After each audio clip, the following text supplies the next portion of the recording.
তুঙ্গনাথ ভারতবর্ষের এক অপূর্ব সুন্দর প্রকৃতির স্বর্গরাজ্য। তুঙ্গনাথ হল ভারতবর্ষের উত্তরাখণ্ড রাজ্যের রুদ্রপ্রয়াগ জেলার পৃথিবীর সবথেকে উঁচুতে অবস্থিত মহাদেবের মন্দির। এর উচ্চতা 12,073 ফুট। হিন্দু শাস্ত্র মতে এটি হল পঞ্চকেদারের তৃতীয় কেদার, যেখানে ষাঁড়রূপী মহাদেবের বাহু পড়েছিল। আমি চোপতা থেকে 4.5 কিলোমিটার খাড়া পাহাড়ি হাঁটাপথে কখনো সবুজে মোড়া প্রকৃতির স্নিগ্ধতা গায়ে মেখে, কখনো বা মেঘেদের স্পর্শ অনুভব করতে করতে পৌঁছে গিয়েছিলাম তৃতীয় কেদার বাবার মন্দির তুঙ্গনাথ। আজ আপনাদের সামনে তুলে ধরব তারই গল্প। এই পঞ্চকেদার কিভাবে সৃষ্টি হলো, এই তুঙ্গনাথ কিভাবে পৌঁছবেন, থাকা খাওয়া সমেত যাত্রাপথের সৌন্দর্য উপভোগ করতে করতে কিভাবে পৌঁছবেন। আমি দুলাল, আপনারা দেখছেন আমার ইউটিউব চ্যানেল ট্রাভেল ব্লগার দুলাল। গত 2টি পর্বে আপনাদেরকে দেখিয়েছি হরিদ্বার থেকে উকিমঠ এবং ভারত সেবাশ্রম সঙ্গে থাকবার ব্যবস্থা। এই ভিডিও দুটির লিঙ্ক আমার এই ভিডিও ডেসক্রিপশনে দিয়ে দিলাম, প্রয়োজনে দেখে নেবেন। আজকের গল্প শুরু করি মদমহেশ্বর ও কেদার বাবার শীতকালীন আবাস উকিমঠ থেকে।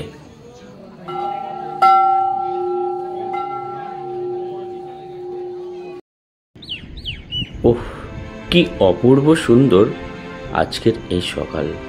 ঘুম ভাঙল আজ এই উত্তরাখণ্ডের মিনি সুইজারল্যান্ডে পাখিদের গান শুনে। একেই বলে প্রকৃতির স্বর্গরাজ্য। দেখুন কি অসাধারণ সুন্দর লাগছে এই প্রকৃতির শোভা। আর এখান থেকে চৌকাম্বা পর্বতকে খুব সুন্দরভাবে দেখা যাচ্ছে। কি ভালোই না লাগছে। সুপ্রভাত বন্ধুরা, আরও একটি নতুন ভিডিওতে সবাইকে স্বাগত। আজ 18ই জুন বুধবার। ঘড়িতে সময় এখন ঠিক সকাল 6:30।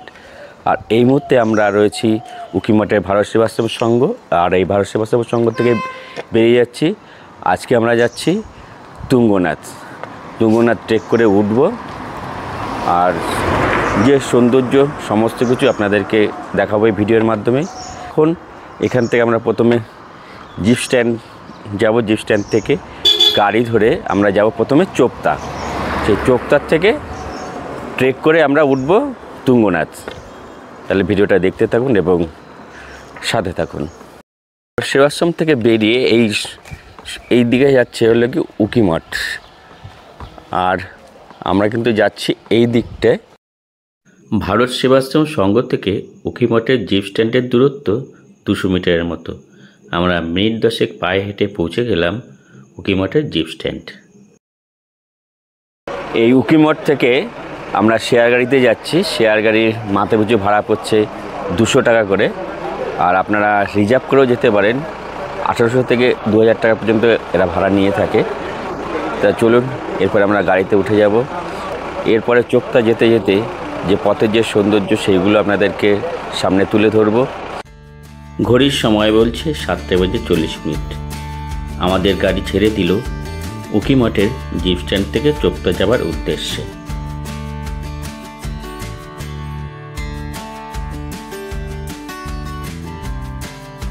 আমার কাছে গন্তব্যস্থলের থেকেও গন্তব্যস্থলে পৌঁছানোটা বেশি গুরুত্বপূর্ণ। দেখুন কি অপূর্ব সুন্দর এখানকার প্রকৃতি। এর জন্যই তো এই জায়গাটাকে বলে মিনি সুইজারল্যান্ড। ডান দিকের এই ল্যান্ডস্কেপটা দেখুন কি অপূর্ব সুন্দর লাগছে। এখানকার দৃশ্য যেন ছবির মতো সুন্দর। দেখুন কি সুন্দর মাখনের মতো রাস্তা। আর ডান দিকে রয়েছে উঁচু উঁচু পাহাড়, আর বাঁ দিকে বয়ে চলেছে অঝোরঝাড়া ঝর্ণা। কি অপূর্ব সুন্দর লাগছে এই ঝর্ণাগুলো দেখুন, প্রকৃতির যেন এক আরেক স্বর্গরাজ্যে প্রবেশ করলাম।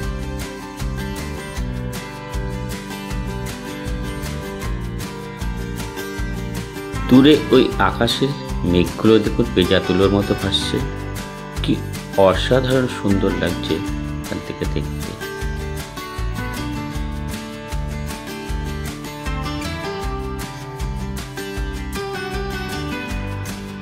ওহ, এত সুন্দর ল্যান্ডস্কেপ দেখে কার না ভালো লাগে বলুন তো? সত্যি এ ভাষায় প্রকাশ করা যাচ্ছে না। অপূর্ব সুন্দর, অপূর্ব, এক কথায় অসাধারণ লাগছে।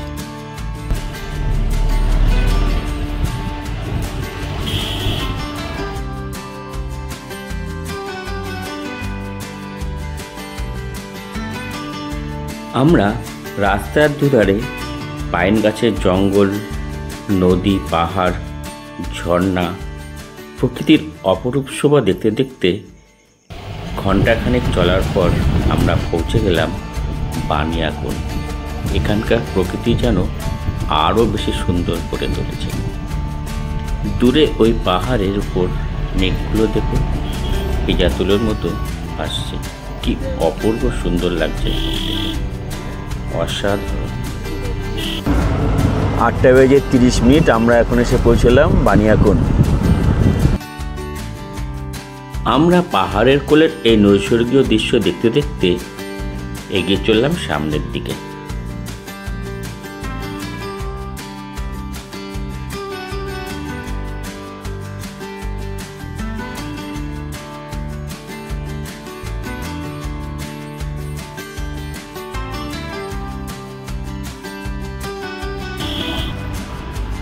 আমরা প্রায় চোপতা পৌঁছে গিয়েছি। চোপতার থেকে প্রায় 1 কিলোমিটার দূর থেকেই এরকম গাড়ি সব দাঁড়িয়ে রয়েছে লাইন দিয়ে।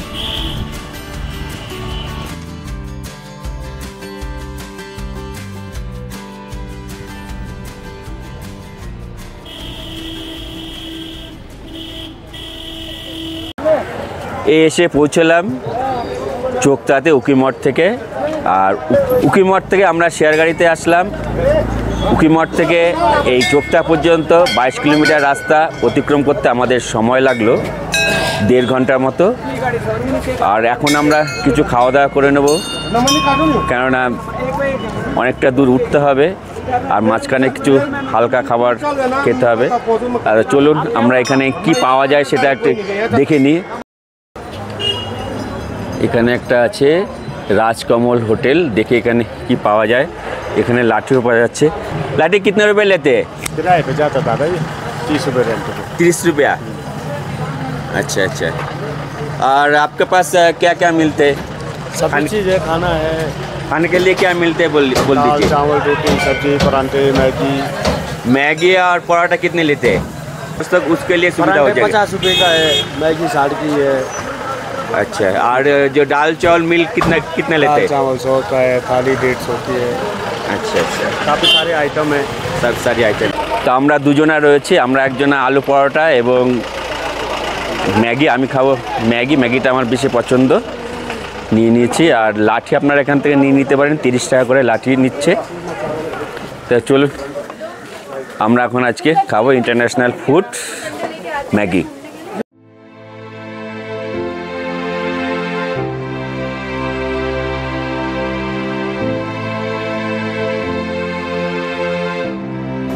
পাহাড়ে আসলে কিন্তু ইন্টারন্যাশনাল ফুড বেশ ভালো, খেতে খারাপ নয়, বেশ ভালোই লাগে। এই ম্যাগির দাম নিল 60 টাকা। আর আমার সাথে আমার দাদা রয়েছে, এই দাদা খাচ্ছে আলু পরোটার দাম নিচ্ছে, ওটাও 60 টাকা। এই ম্যাগিতে এখানে দেওয়া রয়েছে পেঁয়াজ, আর পেঁয়াজ এখানে আমিষের মধ্যে ধরে না, নিরামিষের মধ্যেই পড়ে, তার জন্য এখানে পেঁয়াজটা ব্যবহার করা চলে। এই চোপতাতে আপনার থাকতেও পারেন, এখানে ঘর ভাড়া পাওয়া যায়। এখানকার ঘর ভাড়া আপনার 2 থেকে 3000 টাকার মতো পড়বে। তা চলুন আমরা এখন যাত্রা শুরু করব। ঘড়িতে সময় এখন ঠিক সকাল 9:11 আর আমরা প্রথমে টিফিন করে আমরা এখন বাবার দর্শনের উদ্দেশ্যে এগিয়ে যাচ্ছি তুঙ্গনাথ। চলুন, হর হর মহাদেব, মহাদেবের নাম নিয়ে আমরা উঠতে থাকি। এই হচ্ছে তুঙ্গনাথ যাত্রাপথের মেন প্রবেশদ্বার।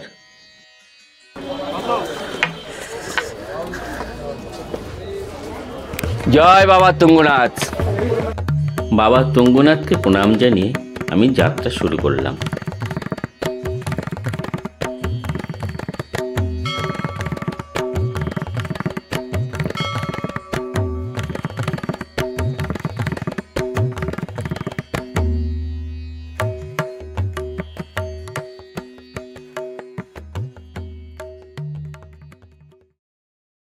এখানেও অনেক খাবারের দোকান রয়েছে, আপনারা চাইলে এখান থেকে খাওয়া দাওয়া করে নিতে পারেন। এখান থেকে লাঠি নিয়ে নিতে পারেন। চোক্তার থেকে কিন্তু লাঠি কিন্তু মাস্ট, আপনারা লাঠি নিয়ে নেবেন। আর এখানে লাঠি বিক্রি হচ্ছে, দেখে নিচ্ছি, জেনে নিচ্ছি। লাঠি আপনারা প্রথমে 50 টাকা নেবে দাম, আর আপনারা যখন ট্রেক করে উঠে আবার লাঠিটা ফেরত দেবেন তখন আবার আপনাদের 20 টাকা ফেরত দেবে। তার মানে আপনার লাঠির দাম পড়লো 30 টাকা। তা চলুন, মহাদেবের নাম নিয়ে আমরা হাঁটতে হাঁটতে প্রকৃতির যে সৌন্দর্য, সেই সৌন্দর্য আমরা উপভোগ করব এবং গল্প করতে করতে আমরা এগিয়ে চলব বাবা তুঙ্গনাথের উদ্দেশ্যে। তো চলুন যাওয়া যাক। হর হর মহাদেব।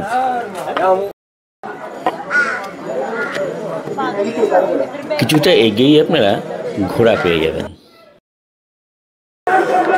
এখানে কিন্তু ঘোড়ার রেট এখানে লেখা রয়েছে।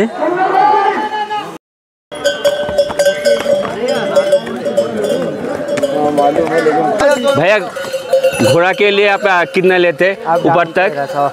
1300 आने का जाने का, आने जाने का 1300। और सिर्फ जाने का कितना लेते? 900 रुपया। और जो माझी में अंदर आने जाने का माझी में कोई घोड़ा मिलता है? रास्ते में कोई घोड़ा नहीं मिलता है। कहाँ से आप?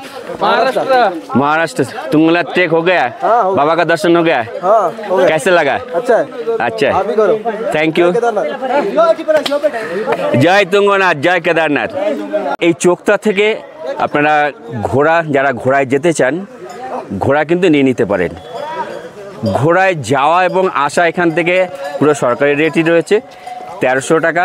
আর আপনারা যদি সিঙ্গেল শুধু যেতে চান কিংবা উপর থেকে সিঙ্গেল যদি আপনারা আসতে চান তাহলে ঘোড়ার আপনার রেট পড়বে 900 টাকা। আর মাঝপথে উঠতে উঠতে যদি হাঁপিয়ে যান, শত তপস্যা করেও কিন্তু ঘোড়া পাবেন না, আপনাকে কিন্তু সেই পায়ে হেঁটেই পৌঁছতে হবে। এই পঞ্চকেদারের এক কেদার আমরা যাচ্ছি তুঙ্গনাথ।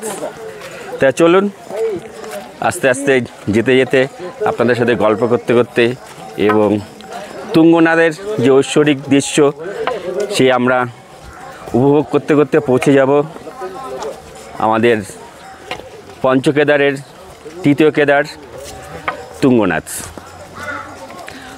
হর হর মহাদেব।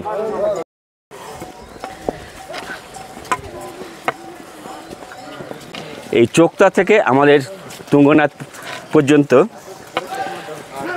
দূরত্ব হলো 4 কিলোমিটার। তবে 4 কিলোমিটার পথ অতিক্রম করতে দেখি আমাদের কতটা সময় লাগে। ভিডিওটা দেখতে থাকুন এবং সঙ্গে থাকুন। দেখুন এটুকু বাচ্চাও কিন্তু। कहाँ से बाबू? कहाँ से आ रहे हो? नोएडा। नोएडा से? बहुत अच्छा। क्या नाम है? अर्जुन। Arjun, thank you. चलिए हर हर महादेव। हर हर महादेव। তা দেখুন 7 বছরের বাচ্চা কিন্তু তুঙ্গনাথ পায়ে হেঁটে উঠছে। দেখে দেখে কিন্তু আরেকটু জোশ পাওয়া যাচ্ছে। দেখুন এখানে কি কি পাখি দেখা যাবে তার একটা চার্ট এখানে দেওয়া রয়েছে। আমরা 9:20 তুঙ্গনাথ যাত্রা শুরু করেছি। দেখি কতক্ষণ লাগে। আস্তে আস্তে ছবি তুলতে তুলতে এবং যে প্রকৃতির যে সৌন্দর্য সেটা আমরা উপভোগ করতে করতে আমরা পৌঁছবো এই কেদার বাবার তৃতীয় কেদার তুঙ্গনাথ। এরকম চড়াইয়ের থেকে আমরা উঠে আসলাম।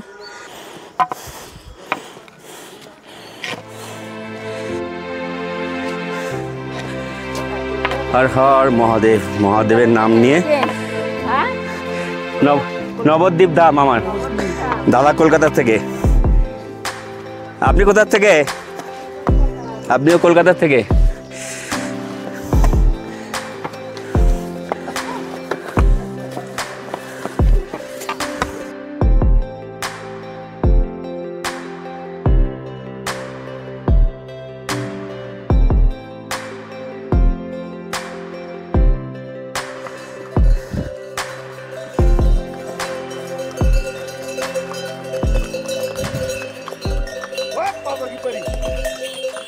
হাঁটতে হাঁটতে আপনাদের সাথে শেয়ার করব এই প্রাকৃতিক সৌন্দর্য আর এই যে পঞ্চকেদার রয়েছে মতাক্রমে ষষ্ঠ কেদার। তাই গল্পটা কি আপনাদের জানা আছে? জানা থাকলে কমেন্ট বক্সে জানান প্লিজ। আর আমরা এই গল্পটা শুনতে শুনতে পৌঁছে যাব তুঙ্গনাথ। তা চলুন, খুব আস্তে আস্তে উঠতে হবে, সাথে কিছু ওআরএস আর প্রয়োজনীয় ওষুধপত্র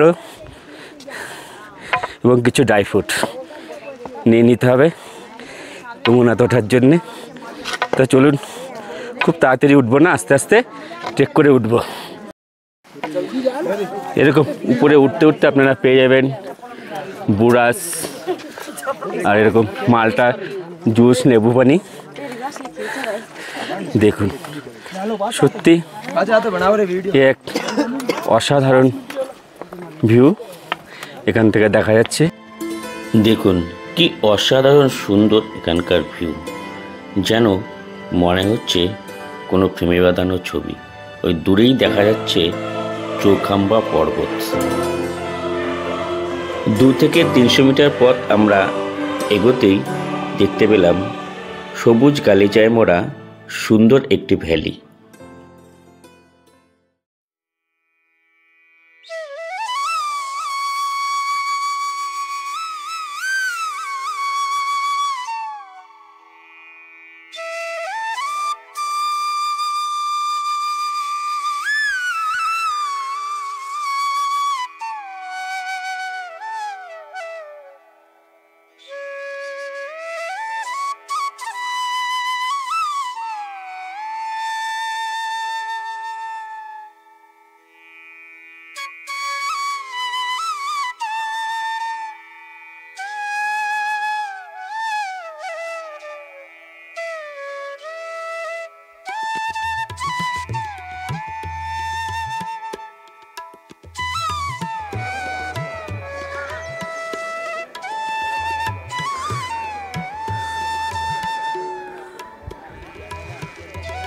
কি অপূর্ব সুন্দর স্বর্গীয় সৌরভ, শান্ত স্নিগ্ধ তার ভরা অপূর্ব সুন্দর পরিবেশ।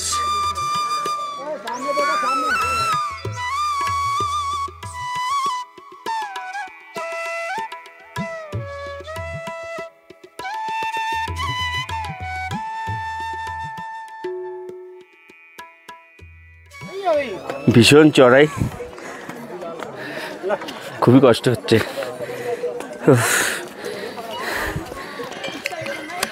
উঠতে উঠতে গলা শুকিয়ে যাচ্ছে, হালকা করে একটু জল খেয়ে নিই।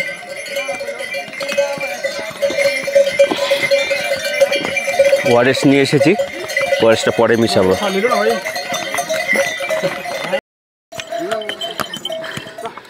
নিচে পুরো মেঘলা আকাশ, এখন জানি না উপরে যেতে যেতে বৃষ্টি হবে কিনা।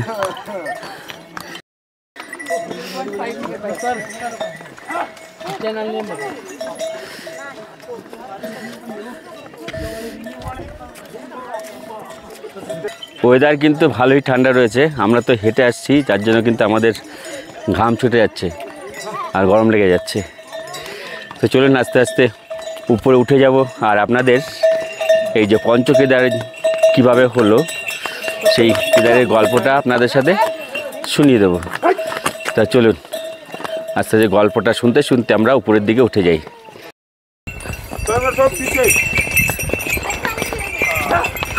আমরা প্রায় 1 কিলোমিটার মতো রাস্তা উঠে আসলাম আর দেখুন চড়াইটা কীরকম রয়েছে, অসম্ভব চড়াই। পঞ্চকেদার কিভাবে তৈরি হলো? মহাভারতের যুদ্ধের পর পাণ্ডবদের মনে হলো আমাদের তো প্রচুর পাপ হয়েছে, আত্মীয় স্বজন বন্ধুবান্ধব সাধু সন্ন্যাসী হত্যার পাপ নিয়ে তো স্বর্গযাত্রা করা যাবে না। তাহলে উপায়? এই পাপ তো খণ্ডন করতেই হবে। তখন পাণ্ডবরা নারদমুনির শরণাপন্ন হলেন। নারদমুনি বললেন, হ্যাঁ পাপ তো হয়েছে, এই পাপ তো নিয়ে তোমরা স্বর্গে যেতে পারবে না, তাহলে উপায়? হ্যাঁ একটা উপায় আছে। মহাদেবকে যদি তোমরা সন্তুষ্ট করতে পারো, মহাদেব যদি তোমাদের আশীর্বাদ করেন, তাহলেই তোমরা এই পাপ থেকে মুক্তি পেতে পারো। পঞ্চপাণ্ডব তখন ভাবলেন তাহলে মহাদেবের শরণ নেওয়া যাক। এদিকে নারদমুনি চলে এলেন মহাদেবের কাছে। নারদমুনি ছিলেন একটু কুচুটে, এটা বলতে পারেন। নারদমুনি কিন্তু পাণ্ডবদের ভাতৃহত্যার পাপ থেকে মুক্তির উপায় বলে দিয়েছিলেন। আর এদিকে নারদমুনি আবার মহাদেবের কাছে চলে এলেন। মহাদেব তখন কাশীতে ছিলেন। বললেন, প্রভু ওই যে পাণ্ডবরা আসছে আপনার কাছে আশীর্বাদ নিতে, পাপ থেকে মুক্তি পাওয়ার জন্যে। মহাদেব তখন বললেন, না কিছুতেই তো আমি ওদের আশীর্বাদ করব না। মহাদেব কুরুক্ষেত্রের যুদ্ধের বিরুদ্ধে ছিলেন এবং তিনি কথিত হয়েছিলেন। নারদমুনি তখন বললেন, প্রভু আপনি তো ভোলানাথ, আপনার পা জড়িয়ে ধরবেন, ধ্যান করবেন, তপস্যা করবেন, আপনি তখন আশীর্বাদ দিয়ে দেবেন। আর আপনি সবাইকে আশীর্বাদ করে দেন। প্রভু আপনি বরঞ্চ একটা কাজ করুন, এখান থেকে চলে যান, হিমালয়ে যাবেন না কিন্তু, তাহলে পাণ্ডবরা খুঁজতে খুঁজতে ঠিক পৌঁছে যাবেন। মহাদেব ভাবলেন, নারদমুনি তো ঠিক কথাই বলেছেন, আমাকে যে ভক্ত মন প্রাণ নিষ্ঠা করে ডাকে আশীর্বাদ না করে তো থাকতে পারেন না। মহাদেব কি করলেন, তখন তিনি গাড়োয়ালে চলে এলেন। গাড়োয়ালে চলে এসে গা ঢাকা দিয়ে দিলেন এবং তপস্যায় বসে পড়লেন। এদিকে পাণ্ডবরা তো কাশী চলে এলেন মহাদেবের দর্শন পাবার জন্যে। এখানে পাণ্ডবরা মহাদেবের দেখা পেলেন না। তখন পাণ্ডবরা ভাবলেন মহাদেব তো এখানে নেই। তখন পাণ্ডবরা চলে এলেন হিমালয়, এ প্রান্ত থেকে ও প্রান্ত খুঁজতে শুরু করলেন। মহাদেব তো ভাবলেন পাণ্ডবরা তাকে যেভাবে খুঁজতে শুরু করেছে তাতে মনে হয় শেষ রক্ষা হবে না। মহাদেব তখন গাড়োয়াল হিমালয়ের সাররূপে বিচরণ করছিলেন এবং গুপ্তকাশীতে অর্থাৎ অজ্ঞাতবাস করছিলেন। আর এই থেকেই এখানকার নাম হয় গুপ্তকাশী। বেনারসে হলো কাশীধাম আর এই গাড়োয়ালে হলো গুপ্তকাশী। গাড়োয়াল হিমালয়ে খুঁজতে খুঁজতে ভীম মহাদেবকে দেখতে পায় এবং বুঝতে পারেন এখানে সাররূপে মহাদেব বিচরণ করছেন। ভীম তখন যুধিষ্ঠিরকে বলেন। যুধিষ্ঠির তখন ভীমকে বললেন, ধর ধর ধর। ভীম তখন ওই সাররূপী মহাদেবকে আষ্টে পৃষ্ঠে পিছন দিক থেকে ধরে ফেললেন। মহাদেব তখন প্রচণ্ড জোরে বেরিয়ে যাওয়ার চেষ্টা করলেন, অর্থাৎ সাররূপী মহাদেব। তখন ওই ষাঁড়ের দেহ 5টি খণ্ডে বিভক্ত হয়ে যায়, মতান্তরে 6টি, সেটাও আপনাদেরকে পরে বলছি। এই 5টি বিভক্ত ষাঁড়ের দেহখণ্ড 5টি জায়গায় গিয়ে পড়ে এবং পাণ্ডবরা 5টি জায়গায় মহাদেবের মন্দির তৈরি করেন এবং কেদারনাথে মহাদেবের তপস্যা করে মহাদেবকে সন্তুষ্ট করেন এবং মহাদেব তখন পঞ্চপাণ্ডবকে দর্শন দেন এবং আশীর্বাদ করেন। তারপর পাণ্ডবরা ভাতৃ হত্যার পাপ থেকে মুক্তি পান এবং স্বর্গযাত্রা করেন। আজকের এই পঞ্চকেদারের যে গল্প আপনাদের কেমন লাগছে প্লিজ কমেন্ট বক্সে কমেন্ট করে জানাবেন। তো চলুন আমরা উঠতে উঠতে পুরো গল্পটাই কিন্তু শুনে নেব, পঞ্চকেদারের যে গল্প রয়েছে। এইভাবে সৃষ্টি হলো পঞ্চকেদার। প্রথম কেদার কেদারনাথ, যেখানে মহাদেবের কুচ পড়েছিল। দ্বিতীয় কেদার হলো মধ্য মহেশ্বর বা মদ মহেশ্বর, যেখানে মহাদেবের নাভিকুণ্ডলী পড়েছিল। আর তৃতীয় কেদার যেখানে আমরা যাচ্ছি তুঙ্গনাথ, এখানে মহাদেবের বাহুদেশ পড়েছিল। চতুর্থ হলো রুদ্রনাথ, যেখানে মহাদেবের মুখমণ্ডলী পড়েছিল। আর পঞ্চম কেদার হলো কল্পেশ্বর, এখানে মহাদেবের চুল পড়েছিল। মতান্তরে ষষ্ঠ কেদারও আছে, সেটা হলো নেপালের পশুপতিনাথ, এখানে মহাদেবের মুখমণ্ডলী পড়েছিল। এই পশুপতিনাগে মহাদেবের মুখমণ্ডলী পুজো করা হয়। এই হলো পঞ্চকেদারের সম্পূর্ণ গল্প। এই পঞ্চকেদারের গল্প আপনাদের কেমন লাগলো? আপনাদের মূল্যবান মতামত কমেন্ট বক্সে জানাবেন। পথে যেতে যেতে এই পাহাড়ের পাশে দেখুন কত সুন্দর ছোট ছোট ফুল ফুটে রয়েছে, কি অপূর্ব সুন্দর লাগছে।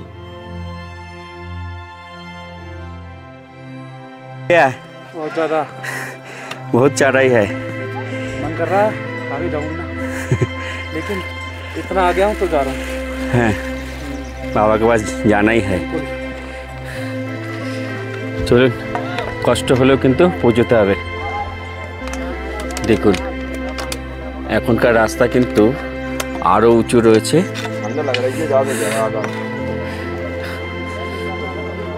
যাত্রাপথের প্রকৃতির সৌন্দর্য কিন্তু অসম্ভব সুন্দর। উঠতে যতটা কষ্ট, ওঠার পরে সত্যি কষ্ট যেন কোথার থেকে বিলীন হয়ে যায়।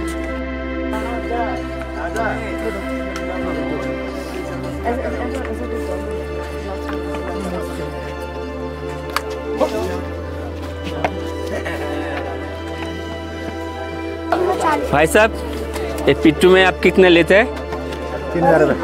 3,000 नीचे से आने जाने का? 2 बच्चे का। बटन ठीक है।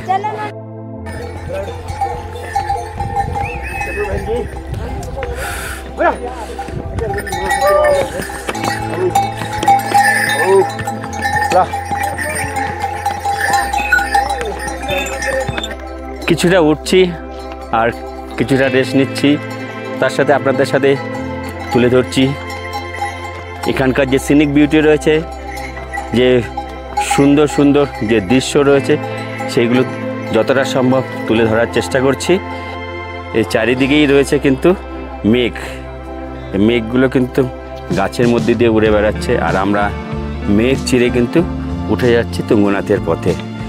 এ এক আলাদাই অনুভূতি, সত্যি ভীষণই ভালো লাগছে। গত বছর আপনাদের কেদারনাথ যাত্রা দেখিয়েছি, এবছর চলেছি তুঙ্গনাথ। হর হর মহাদেব। তবে এগুলো কিন্তু ঘোড়া নয়, খচ্চর।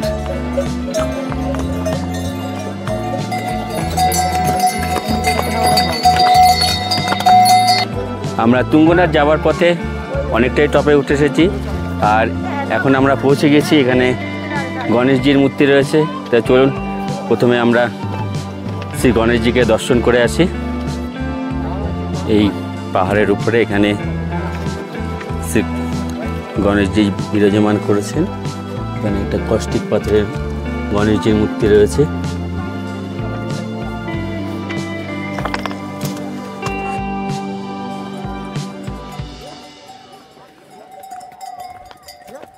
ঘোড়াগুলো দেখুন পুরো রাস্তা জুড়ে আসছে, এমনভাবে মানুষ চলা দায় হয়ে পড়েছে। আমি তো পুরো ঘোড়ার ধাক্কায় নিচে পড়ে গিয়েছিলাম।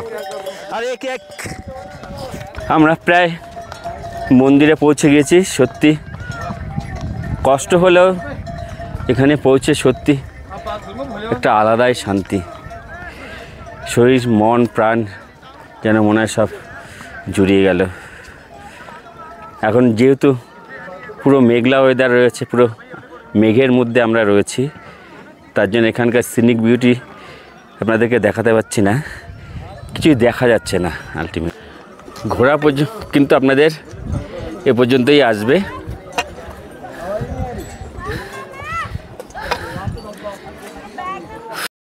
এই রয়েছে নীলকান্ত হোটেল। এখানে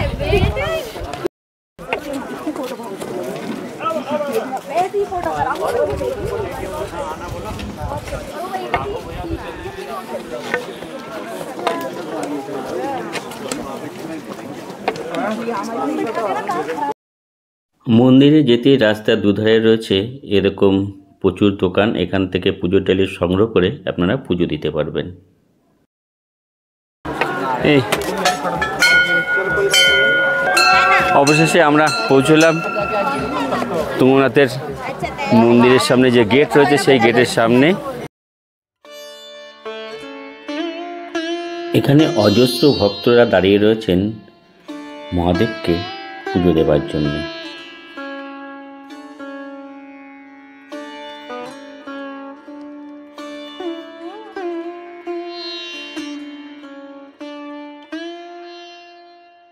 চলে এসেছে তুঙ্গনাথের মন্দিরের দিকে, আর এদিকে চলে গেল চন্দ্রশিলা, এখানে 1 কিলোমিটার।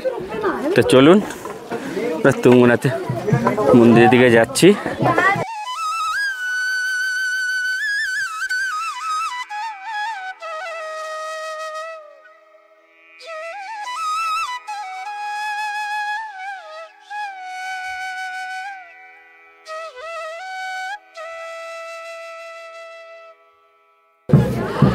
ঘড়িতে সময় এখন ঠিক 12:43 আর আমরা এই মুহূর্তে চলে আসলাম আমাদের তৃতীয় কেদার তুঙ্গনাথ, যেখানে মহাদেবের বাহু পড়েছিল। তো চলুন আগে মহাদেবকে দর্শন করে আসি। আর মহাদেবের ভিতর থেকে কোনো ছবি তোলা যাবে না, বাইরে থেকে যতটা দেখানোর ততটা আপনাদেরকে দেখিয়ে দিচ্ছি। চলুন। আমি যথাস্থানে বাইরে জুতো রেখে ঢুকে পড়লাম মন্দির চত্বরে।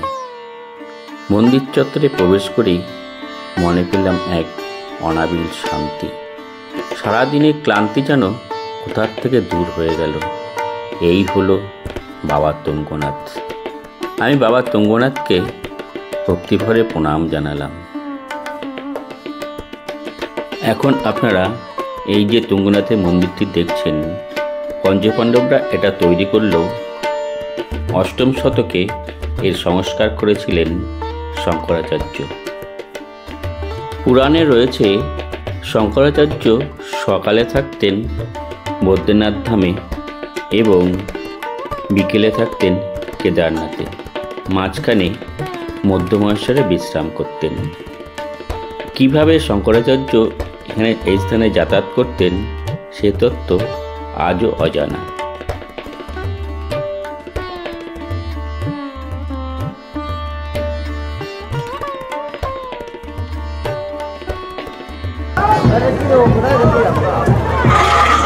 এই হচ্ছে তুঙ্গনাথের মন্দির। তুঙ্গনাথে এখন প্রচুর ভক্তের ভিড়। দেখুন হাজার হাজারো ভক্ত এখানে দাঁড়িয়ে রয়েছে পুজো দেবার জন্য। তবে বন্ধুরা, চন্দ্রশিলা আজকে আর যাওয়া হবে না, পুরো বৃষ্টি পড়ছে। বৃষ্টির মধ্যে দাঁড়িয়ে দাঁড়িয়েই এই ভিডিও তুলছি। পুরো মন্দির চত্বরে বাইরে ভিডিও তোলা যাচ্ছে, কিন্তু ভিতরে ছবি তোলা জানেন আপনারা সমস্ত কিছু বারণ রয়েছে। ভিতরে গিয়ে বাবাকে দর্শন করলাম সত্যি এবং প্রণাম করলাম।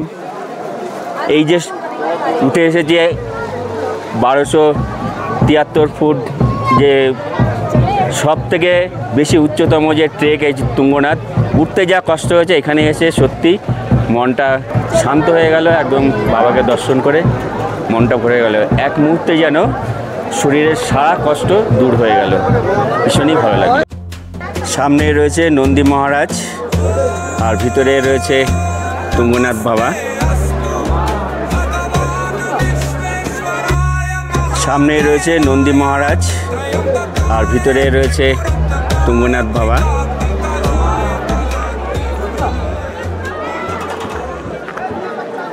এই তুঙ্গনাথে মহাদেবের বাহু পড়েছিল, আপনারা সবাই জানেন।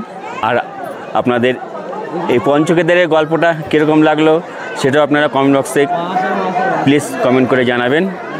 এখন এই বৃষ্টির মধ্যে ভিজে ভিজে ভিডিও করছি, দেখুন যেরকম কষ্ট হয়েছে উপরে উঠে আসতে, তেমনি কষ্ট কিন্তু এখানে এখন ভিডিও তৈরি করতে। 1টা থেকে 2টো পর্যন্ত মন্দির বন্ধ থাকে, দেখতে পাচ্ছেন দর্শনার্থীদের জন্য। আবার দুপুর 2টোয় মন্দির খুলবে। তবে আজকে ভীষণই সৌভাগ্য, আমি কিন্তু মন্দির এই তুঙ্গনাথ বাবাকে দর্শন করতে পারলাম। আমি জাস্ট দর্শন করে বেরিয়ে এসেছি, তারপরেই কিন্তু মন্দির বন্ধ হয়ে গিয়েছে। সেই দিকে ভীষণই সৌভাগ্য, বাবা কৃপা করেছেন। বাবার কৃপা ছাড়া কিন্তু বাবাকে দর্শন করা যেত না। আর এই যে এত দূর এসে পৌঁছেছি, এটাও সত্যি বাবার কৃপা রয়েছে বলেই এই স্থানে এসে পৌঁছতে পেরেছি, না হলে আমার দ্বারা সম্ভব হতো না এখানে পৌঁছানোর। আর আজকের এই ভিডিওটা আপনাদের কেমন লাগছে প্লিজ কমেন্ট বক্সে কমেন্ট করে জানাবেন। আর এবং ভিডিওটা সবার মাঝে শেয়ার করে দেবেন, যাতে আরও সবাই দেখতে পারে এবং দেখার সুযোগ করার জন্যে।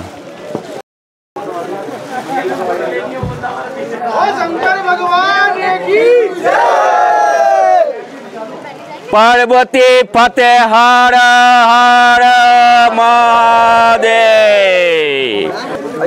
बोला जोर से सबाई मिले एक बार। नमः पार्वती फते हर हर महादेव। ওই দূরে চলে গেছে চন্দ্রশিলা, দেখুন মেঘ কিন্তু উড়ে চলে এসছে। আর এই হচ্ছে তুঙ্গনাথ মন্দির। এখানকার ভিউটা একবার দেখুন, অসম্ভব সুন্দর ভিউ।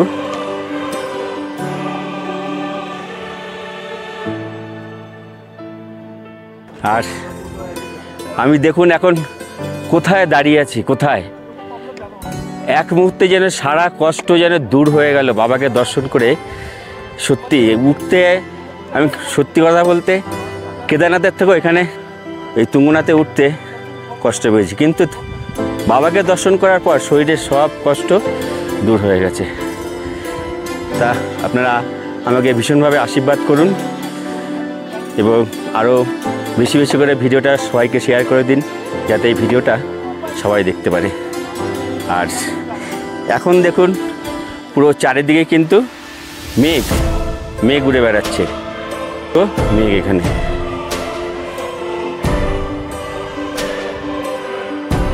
মন্দিরের নিচেই রয়েছে ওয়াশরুম, এখানে আপনারা প্রয়োজনে ব্যবহার করতে পারবেন। আজকে যেহেতু ওয়েদার খারাপ, বৃষ্টি নেমে এসছে, সেরকম যে সিনিক বিউটি যেটা অত সুন্দরভাবে পাবো না, তার জন্য এই যাত্রায় চন্দ্রশিলাটা যাওয়া হলো না। চলুন আমরা আজকে এখানে আর থাকছি না, নিচে নেমে যাব। তা আজকের এই ভিডিওটা আপনাদের কীরকম লাগলো প্লিজ কমেন্ট করে জানাবেন। আর ভিডিওটা আজকের মতো এখানে শেষ করছি, দেখা হচ্ছে আপনাদের সাথে আগামী পর্বে। ততক্ষণ আপনারা ভালো থাকবেন, সুস্থ থাকবেন। শুভ বিকেল।